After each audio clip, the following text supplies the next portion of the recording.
Bu içerikte Türkiye'nin güneydoğusunda Irak sınırına yakın konumda bulunan Hakkari ili Çukurca ilçesini ve çevresinde yer alan 3 doğal noktayı Kaval Şelalesi, Ava Ore Şelalesi ve Zap Vadisi Seyir Terası'nı ziyaret ediyoruz.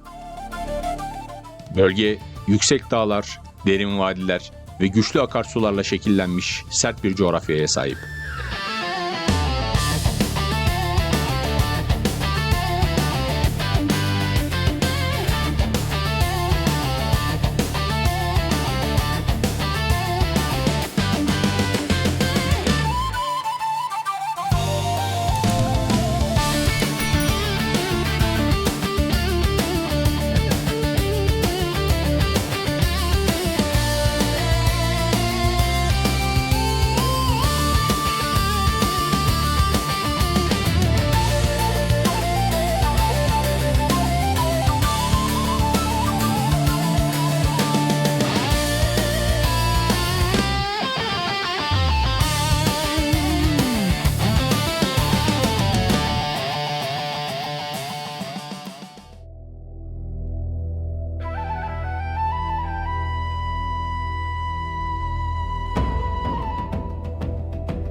Kaval Şelalesi, Çukurca ilçe merkezine yakın konumda yer alan doğal alanlardan biri.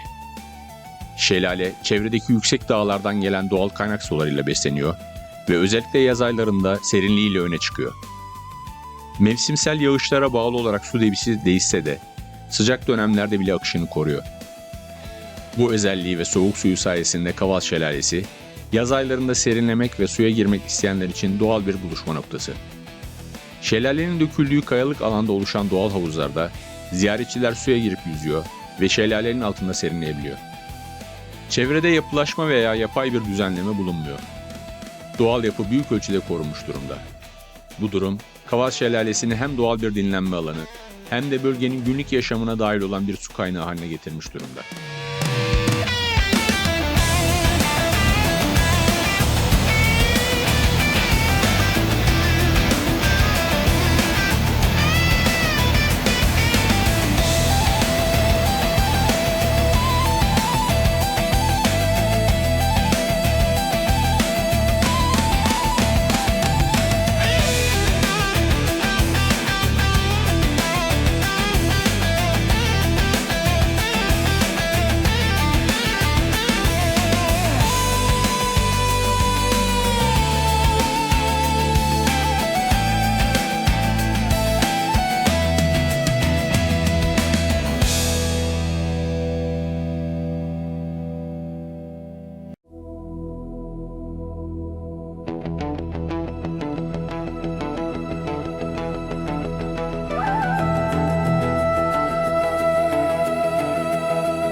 Çukurca'ya yaklaşırken yol boyunca Zap Vadisi'nin belirgin etkisi görülüyor. Dağlar keskin yamaçlar halinde yükseliyor. Çukurca ilçesi Zap Suyu boyunca uzanan ve doğal arazi koşullarına göre şekillenmiş bir yerleşim yapısına sahip. Tarım alanları sınırlı, yaşam büyük ölçüde vadi boyunca. Dağlık yapı ve coğrafya burada yaşama sınırlarını belirleyen, ulaşım ve yerleşimi zorlaştıran en önemli unsur.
Ava Ore Şelalesi, bölgenin doğal yapısı korunmuş noktalarından biri. Şelaleye ulaşım kısmen doğal patikalar üzerinden sağlanıyor. Burada su, dar bir kayalık alandan aşağıya doğru akıyor. Şelalenin çevresinde suya bağlı olarak gelişmiş yoğun bir bitki örtüsü bulunuyor. Bu alan özellikle yaz aylarında bile serin ve nemli bir mikro iklim ve ekosistem oluşturuyor.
Zap Suyu. Hakkari coğrafyasının en önemli akarsularından biri. Seyir terasından bakıldığında Zap Vadisi'nin genişliği ve derinliği net biçimde görülebiliyor. Bu nokta Zap Suyu'nun gücünü ve coğrafya üzerindeki etkisini anlamak için önemli bir gözlem alanı.